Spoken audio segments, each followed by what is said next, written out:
지난주에 우리는 하나님께서 인간을 향한 계획과 목적을 이루시기 위해서 결혼제도라는 것을 두셨다는 사실을 살펴보았었죠. 여기서 핵심은 가장 놓치지 말아야 할 것은 우리가 살고 있는 우리의 배우자는 내가 선택한 것 같지만 하나님이 내 선택을 선택하여 선택하신 내 배우자. 그런데 그 배우자는 나를 자라게 하려고 하나님께서 선택하여 주신 배우자라는 사실을 잊지 않는 것이라고 그랬죠. 그것은 마치 하나님이 나를 자라게 하려고 내 부모를 선택하여 주신 것과 같은 이치라고 그랬습니다. 그래서 어린아이와 같지 않으면 이 말씀이 등장하는 이유라고 그랬죠. 하나님의 나라는 어린아이의 것이라는 그 말씀, 그 뒤에 오늘 이 본문 말씀이 있는 것이죠. 오늘 본문 말씀은 어떤 사람이 예수님께 와서 내가 무엇을 하여야 영생을 얻으리까 하고 묻는 것으로 시작되죠.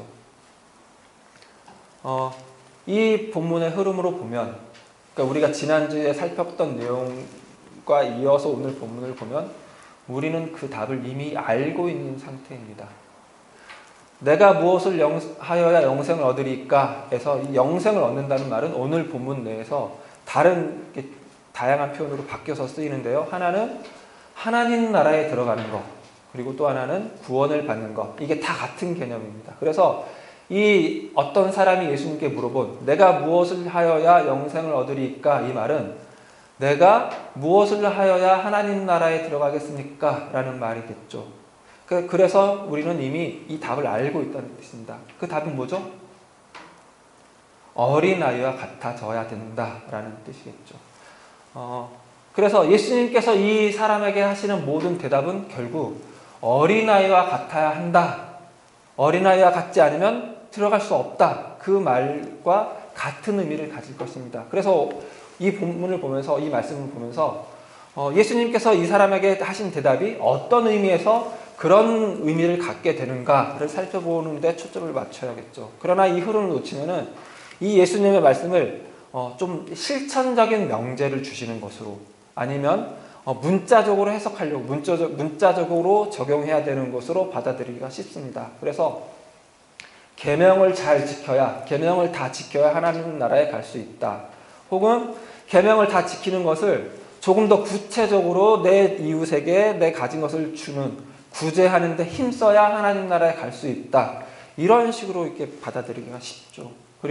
그래서 이걸 하지 못하는 가진 재물을 다 팔아 가난한 자들에게 나눠주라. 그리고 나를 따르라. 이 말을 이렇게 다 받아내지 못하고 슬픈 기색을 띠며 근심하며 돌아간 부자는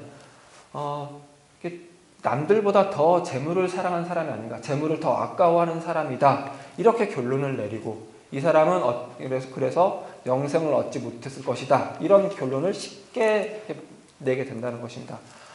그건 말씀드렸던 대로 이 마가복음 문맥 안에서 오늘 본문이 어떤 흐름에 있는지 살피지 못한 탓이고요. 또 하나는 이 예수님께서 대답하신 말씀이 같은 의미를, 어린아이와 같아져야 한다는 차원의 의미를 갖는다는 것을 이렇게 살피지 못한 탓입니다. 그러니까 다시 말해서 예수님께서 계명을 지켜야 한다는 의미를 갖는 말씀을 하신 것, 그리고 가진 재물을 다 팔아 가난한 자들에게 나눠주라는 말씀을 하신 것이 다른 말인 것 같지만, 하지만 하나의 본질을 가진다는 사실을 놓친 탓입니다. 이게 하나의 본질을 갖는다는 말은 무슨 뜻일까요?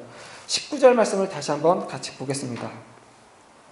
19절 읽습니다. 내가 계명을 안 하니 살인하지 말라, 간음하지 말라, 도둑질하지 말라, 거짓 증언하지 말라, 속여 빼앗지 말라, 내 부모를 공경하라 하였느니라. 순서가 조금 이렇게 뒤바뀌긴 했지만 이거는 10계명 가운데 5계명부터 10번째 계명까지 말씀입니다. 10계명을 흔히 두 개로 크게 나누죠. 하나는 1계명부터 4계명까지 수직적인 하나님과의 관계에서 지켜야 할 계명, 그리고 5계명부터 10계명까지는 수평적으로 이웃과의 관계에서 지켜야 할 계명으로 나눕니다. 그런데 예수님이 내가 무엇을 하여야 영생을 얻겠습니까? 라고 물어보는 이 사람에게 첫 번째부터 네 번째 계명은, 그러니까 생략하고 5제부터 10번째까지 이 이웃과의 관계, 수평적인 관계에서 지켜야 할 계명들을 말씀을 하시죠. 이건 하나의 전제가 있습니다. 그건 뭐냐면은 이 예수님께 내가 무엇을 하여야 영생을 얻겠습니까? 하고 물어보는 이 사람이 첫 번째부터 네 번째 하나님과의 관계에서 지켜야 할 계명들은 이미 잘 지키고 있다고 그가 생각한다는 전제 하에 이 이웃과의 관계 속에서 지켜야 할 계명을 확인하신 셈입니다. 그러니까 이해가 되시죠? 그러니까 그 사람은 이미 그걸 지킨다고 전제하고 있을 거라는 전제 하에 이렇게 말씀하신 것이죠. 그런데 10계명은 이렇게 수직적인, 수평적인 4개, 6개로 나누는 것이 일반적이긴 하지만 제가 여러분에게 계속 말씀드린 10계명에서 제일 중요한 게 뭐라고 그랬죠? 예, 첫 번째 계명. 첫 번째 계명이 늘 전제이고 이게 지켜지지 않으면 나머지는 지켜질 수 없는 것이라고 그랬죠. 첫 번째 계명이 뭐라고요? 예, 나 외에 다른 신을 내게 두지 말라. 이게 현실 속에서 실제 내 삶 속에서 어떤 모습으로 드러나는가가 2번째부터 10번째 계명의 모든 말씀입니다. 나 외에 다른 신을 두지 말라는 말씀은 하나님 한 분으로 충분하기 때문에 하나님 한 분으로 만족할 수 있기 때문이라고 그랬죠. 어떤 상황에서든 어떤 형편에서든 어떤 처지에서든 하나님이 내 하나님이 되시니 나는 충분합니다. 나는 만족합니다. 를 이 첫 번째 계명이 요구하는 진짜라고요. 그리고 이게 이게 되는 사람은 어떤 상황에서도 나는 하나님 한 분으로 충분합니다. 그러니 나는 우상을 만들 필요도 없습니다. 그러니 나는 내 욕망을 충족시키기 위해서 하나님의 이름을 내 맘대로 쓰지 않을 수 있습니다. 그러니 나는 안식일을 참된 안식을 누리며 살 수 있습니다. 그러니 나는 하나님께서 나를 자라게 하려고 주신 내 부모를 공경할 수 있습니다. 그러니 나는 살인하지 않을 수 있고 간음하지 않을 수 있고 도둑질하지 않을 수 있고 거짓말하지 않을 수 있고 이웃의 것을 탐내지 않을 수 있습니다. 까지 되는 것이죠. 그래서 이 19절 말씀은 이 어떤 네가 이웃의 사랑을 실천하느냐 라는 차원에서 물어본 것이 아니라 사실은 본질적으로 이 사람에게 영생을 묻는 사람에게 너는 하나님 한 분으로 충분하냐? 너는 하나님 한 분으로 만족하냐? 라고 묻는 것이죠. 이 물음에 이 사람이 어려서부터 다 지켰습니다. 이렇게 물어보자 예수님이 아직도 너에게 한 가지 부족한 것이 있다고 말씀하시죠. 근데 여기서 이렇게 헷갈리면 안 되는 건 뭐냐면은 아직도 부족한 것 한 가지 그렇게 말하니까 이 사람이 그러니까 계명을 다 지키고 있다, 그러니까 여러 계명을 나열했는데 다 지켰다고 말하니까 아직 부족한 한 가지 그래서 여러 개 가운데 한 가지처럼 들리기가 쉽죠. 그 한 가지가 뭐냐면 말로만 지키는 것이 아니라 실천하는 것을 그렇게 해서 뭐 재물을 다 팔아 가난한 사람들에게 주라 이거를 그런 차원으로 받아들이기가 쉽죠. 그게 아니라 이 한 가지는 여러 개 가운데 한 가지가 아니라 이것들을 다 종합한 한 가지입니다. 그 종합한 한 가지가 뭘까요? 십계명의 가장 중요한 전제 그 한 가지입니다. 그게 뭐라고요? 하나님 한 분으로 충분한가에 대한 그 한 가지죠. 그러니까 예수님이 볼 때 이 사람은 그 한 가지 하나님 한 분으로 충분하다. 하나님 한 분으로 만족합니다. 그래서 나는 하나님 외에 다른 신을 내게 두지 않습니다가 부족하다고 느끼신 거죠. 그래서 그걸 스스로 깨닫게 하려고 알게 하려고 네 가진 것을 다 팔아 가난한 자들에게 주라 하신 것이죠.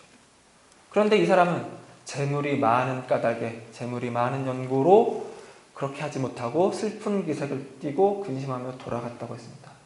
그래서 이 사람을 가르쳐 제자들에게 부자가 하나님 나라에 들어가는 건 심히 어렵다고 말씀하시죠. 그래서 제자들이 깜짝 놀랍니다. 그래서 제자들이 너무 놀라자 예수님이 다시 한번 말씀하시죠. 제자들이 부자들이 하나님 나라에 들어가는 것이 얼마나 어렵냐 하면 낙타가 바늘기로 나가는 것이 더 쉽다 라고 말씀하시면서 그 어려움을 말씀하시죠. 그랬더니 제자들이 한 번 더 놀랍니다. 이 제자들이 깜짝 놀랐다는 것을 놓치지 말아야 됩니다. 왜 놀랐을까요? 제자들이 놀랐다는 것은 당연히 예수님이 하신 말씀이 놀라우니까 놀란 거죠. 왜요? 제자들 생각에 부자가 하나님 나라에 들어가는 게 어려운 건 말도 안 되기 때문이죠. 부자들은 하나님의 나라에 들어가기 가장 쉬운 존재라고 생각했기 때문입니다. 이건 그 당시 부와 부자에 대한 인식에서 확인할 수 있는데요. 지금 우리 시대에도 그런 인식들이 좀 많았었죠. 지금 이제 지금 21세기죠. 21세기에 접어들면서 어느 정도 그게 조금 해소가 되긴 했지만 복음주의가 가장 강력한 우리나라에서 강력한 힘을 떨치던 1980년대, 90년대까지만 해도 우리도 이런 인식이 있었죠. 부자가 된 건 하나님이 복을 주셨기 때문이다. 이 예수님 시대, 이 유대 땅에서는 그런 생각이 훨씬 더 심했습니다. 부자가 부자인 것은 마땅히 그럴 만한 이유가 있는 것이죠. 하나님이 복을 주신 것이죠. 하나님이 그 사람에게 복을 주신 건 마땅히 그럴 만한 이유가 있는 것인데 그 사람이 하나님을 사랑했고 하나님의 계명을 지켰기 때문일 것이라는 공통된 누구나 인정하는 그런 전제가 이 사회에 가득했다는 것입니다. 그러니까 지금 이 사람 예수님께 찾아와 내가 무엇을 하여야 영생을 얻겠습니까? 라고 물어본 이 사람은 부자여서 이런 질문도 할 수 있었던 것이죠. 먹고 사는 문제에 치여서 지금 오늘 하루하루를 치열하게 살아가지 않아도 되는 사람이어서 지금 이 세상 말고 오는 세상, 올 하나님의 나라에 관심을 가질 수 있고 그 나라에 내가 들어갈 수 있나 없나에 관심을 가질 수 있는 여유를 누릴 수 있을 만한 사람인 것이죠. 이런 사람이 하나님 나라에 들어가지 않으면 도대체 누가 하나님 나라에 들어가겠는가? 제자들이 한 말입니다. 그러니까 이 사람은 이스라엘이 가지고 있는 어떤 정신, 어떤 율법, 그걸 다 지켜낸 사람이고 그게 다 집약된 사람입니다. 참 이스라엘입니다. 참 이스라엘의 표본이며 실제인 사람입니다. 그런데 그 사람을 가리켜 예수님이 하나님 나라에 들어가는 것이 어렵다고 말씀하시는 것이죠. 낙타가 바늘길을 통과하는 것보다 더 어렵다. 낙타가 바늘길을 지나가는 건 불가능에 가까운 일이죠. 그러니까 불가능한 것보다 더 어려우니까 완전 안 된다라는 차원에서 말씀하시는 것이죠. 그런데 여기서 우리가 다시 한번 생각해 봐야 할 것은 이 부자가 돌아가면서 화를 내면서 돌아갔다거나 불평하면서 돌아간 것이 아니라 슬픈 기색을 띠고 근심하며 돌아갔다는 데 있습니다. 그러니까 이 부자는 조금 더 하나님 나라에 들어가는 것에 대해서 진지했던, 다른 부자들보다 진지했던 부자인 것 같습니다. 왜 슬퍼하며 근심하며 돌아갔을까요? 보다 본질적으로 이 사람은 왜 내가 무엇을 하여야 영생을 얻으리까 하면서 예수님께 물어봤을까요? 부자인데 누가 봐도 하나님 나라에 들어갈 1순위인 것 같은 사람인데 왜 이 사람은 이게 궁금했고 이 문제를 예수님께 나와서 무릎 꿇고 물어봤을까요? 그리고 예수님의 그 요구를 받아들이지 못하자 슬픈 기색을 띠고 근심하며 돌아갔을까요? 여기에 그 예수님께서 마지막 하신 27절 말씀을 제대로 볼 수 있는 힌트가 있습니다. 27절을 다시 같이 읽습니다. 예수께서 그들을 보시며 이르시되 사람으로는 할 수 없으되 하나님으로는 그렇지 아니하니 하나님으로서는 다 하실 수 있느니라.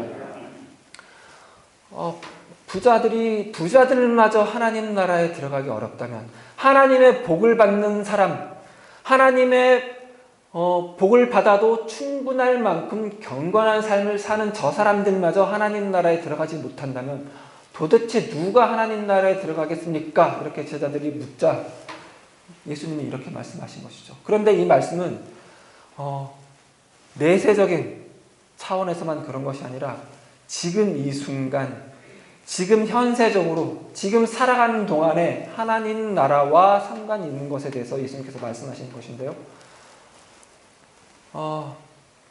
부자가 왜 그 부자가 그 당대 그 인식을 받는, 그런 인정을 받는 하나님 나라 참 이스라엘로 인정을 받는 부자가 예수님께 와서 물어본 이유와도 상관이 있는 것이죠. 아쉬울 것 없는 부자가 왜 어떻게 해야 영생을 얻을 수 있겠느냐고 물어봤겠어요. 뭔가 스스로 결여된 게 있으니까, 뭔가 채워지지 않는 게 있으니까 그런 것이겠죠. 부자여서 어느 하나 부족함 없이 결핍함 없이 살 것 같지만 그걸로도 채워지지 않는 것이 있는데 그게 바로 하나님 나라입니다. 그게 바로 하나님의 다스림으로부터만 나오는 그 어떤 것입니다. 그런데 그 부족함 하나는 단 하나가 아니라 나머지 계명들을 다 지킬 수 없게 만드는 그 무엇이며 결국 자기가 가진 모든 것을 다 별 의미 없다고 말할 수 있을 만한 그 어떤 것입니다.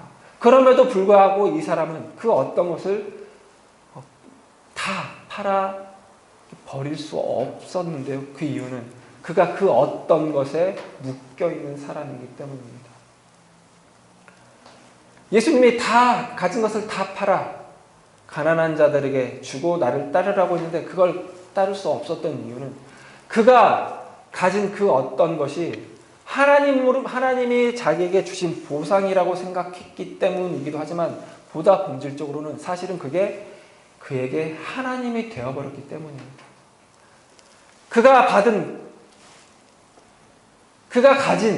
그 재물이 자기가 이 계명을 지켜서 하나님이 주신 것, 자기가 복을 받을 만한 어떤 경건함, 어떤 거룩함, 어떤 윤리, 어떤 도덕, 어떤 자비, 그거에 대한 보상으로 받은 것이라고 생각했지만 하지만 그것이 어느 순간에 그것 자체가 자기의 삶을 지켜나가고 지탱해나가고 자기가 그 계명을 지켜나가게 만드는 원동력이 돼버린 것입니다.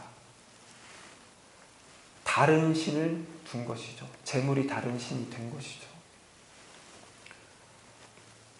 그러자 그의 삶은 그가 그의 계명을 지켜나가는 그의 삶은 어떤 의무, 어떤 올가매는 삶, 그걸로 점철되는, 그걸로 가득 찬 힘들고 고단한 삶이 되어버렸을 것입니다. 이걸 하지 않으면 하나님이 주신 복을, 이 물질을 뺏어갈 수도 있다는 그런 두려움이 늘 있었을 것입니다. 그 두려움이 이 사람으로 하여금 예수님께 나가 내가 무엇을 하여야 궁극적으로 내가 지금 누리고 있는 이 재물, 이것들을 다 유지할 수 있는 그 나라에 갈 수 있겠습니까? 라고 물어본 것과 다름없는 것이죠. 그러니까 이 사람은 지금 이 삶에 대단한 부자임에도 불구하고 지금 이 삶에 완전히 만족할 수도 없고 그렇다고 해서 이 삶을 완전히 버릴 수 없는 딜레마에 빠진 상황인 것이죠.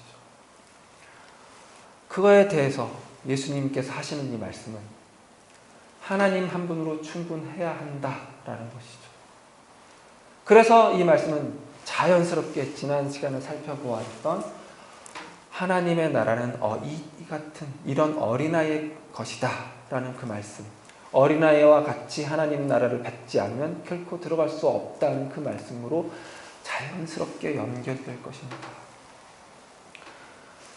그 어떤 어린아이도 자기가 그 부모의 자녀가 되기 위해서 뭘 노력하는 법은 없습니다. 내가 지금 이거 안 하면 우리 부모님이 나 호적에서 파버리는 거 아닐까? 그런 염려하는 자녀는 없습니다. 그렇죠. 물론 부모님이 그런 협박을 가끔 하기는 하겠죠. 너 쫓아버릴 거야. 그러나 그건 진심이 아니라 협박일 뿐이죠. 혹시 그 협박이 통하지 않았다고 해서 진짜로 호적에서 파버리는 부모는 없죠. 우리도 그런데 우리는 우리의 아버지, 하나님 아버지, 그 아버지를 우리보다 못한 부모로 만들곤 합니다. 지금 이 부자처럼 말이죠. 이 부자의 삶은 자기가 막 노력해서 그 신분을, 자기가 가진 거를 유지해야 되는 그 힘든 삶을 계속 사는 거라고. 하나님을 끊임없이 의심하고 내가 이렇게 해야만 내가 지금 누리는 걸 누릴 수 있다고 생각하면서 사는 삶이라고. 그러나 우리의 자녀들은 그렇지 않죠. 마음 편하게 부모님께, 그 부모에게 소리도 지르고 떼도 쓰고, 너무 부모님이 삐진 것 같으면 달래주기도 하고 사랑한다고 말해주기도 하고 아빠 가라고 말도 하기도 하고. 그렇죠. 이게 우리 신앙생활이라고요. 이게 하나님이, 이게 예수님이 이 말씀을 통해서 우리에게 요구하시는 것이라고요. 네가 가진 것이 너를 하나님 나라에 가게 하지 않는다. 여기서 27절에서 사람은 할 수 없으되에서 그 사람은 그냥 하나님과 구분되는 차원에서 사람, 어떤 한 사람을 말하는 것일 뿐만 아니라 사람이 가지고 있는 모든 것입니다. 오늘 본문에서는 사람이 가진 재물의 극치, 부자, 사람이 가진 지식의 극치, 사람이 가진 지혜의 극치, 건강의 극치, 권력의 극치, 그 어떤 것으로도 너네 삶을 하나님 나라의 것으로 채워줄 수 없다는 것이죠. 하나님만 할 수 있다. 하나님만, 하나님의 다스림으로만 너희에게 생명과 빛과 위로와 평안과 안심과 안식을 줄 수 있다라는 선언인 것이죠. 그러니 여러분, 내가 무엇을 해서 내가 하나님 나라의 백성이 되어야 한다. 내가 무엇을 하지 않으면 하나님이 나를 내 자녀가 아니라고 말할 수도 있다. 그런 불안감에서 벗어나시기 바랍니다. 우리는 늘 언제나 하나님의 자녀입니다. 하나님이 우리에게 요구하신 첫 번째 계명을 요구하신 이유가, 근거가 그것입니다. 하나님이 어떤 순간에도 어떤 처지에서 우리가 무슨 짓을 하더라도 너는 내 자녀이다. 너는 내 백성이다. 내가 너와 함께하여 내가 너에게 하는 하나님의 나라와 하나님의 통치와 거기서 나오는 모든 좋은 것을 너에게 주겠다고 선언하시기 때문에 하나님 한 분으로 만족하라고, 하나님 한 분으로 충분하라고 하다고 말하라고, 그래서 하나님 외에 다른 신을 두지 말라고 하나님이 요구하는 것입니다. 하나님이 모든 것을 다 이뤄 놓으시고 그리고 하나님이 그걸 요구하는 것이라고. 이게 기독교 신앙입니다. 이게 우리의 신앙생활입니다. 그러니 늘 하나님을 향하여 자신 있게, 내가 뭘 해서가 아니라 하나님이 그런 분이니까 하나님을 향하여 자신 있게, 그렇습니다. 나는 늘 하나님의 자녀입니다. 내가 지금 이렇게 잘못을 했어도, 내가 지금 이렇게 부끄러운 일을 했어도 나는 그래도 하나님의 자녀입니다. 그러면서 다시 하나님께 돌아오고 하나님께 나오는 데 등한 우리 성도님들 되시기 바랍니다. 그리고 우리가 만나는 모든 사람들을 향해서도 그런 마음을 가지시기 바랍니다. 오늘 본문 말씀에서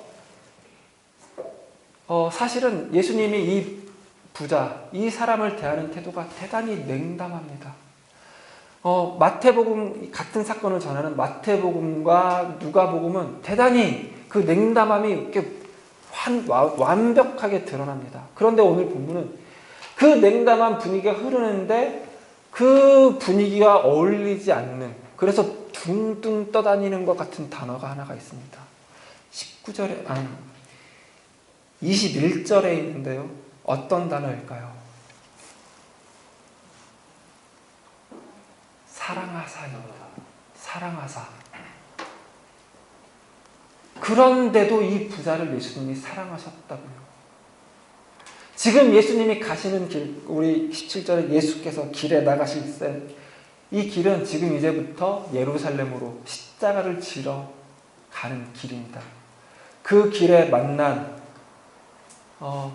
겉과 속이 다른 듯한, 하나님으로 만족하지 못하여 하나님 아닌 다른 재물을 하나님 삼은 이 사람을 만났는데, 그가 다 알지도 못한 소리를 짓거리는데 예수님이 그에게 그의 잘못을 지적하긴 하지만 그를 사랑하사입니다.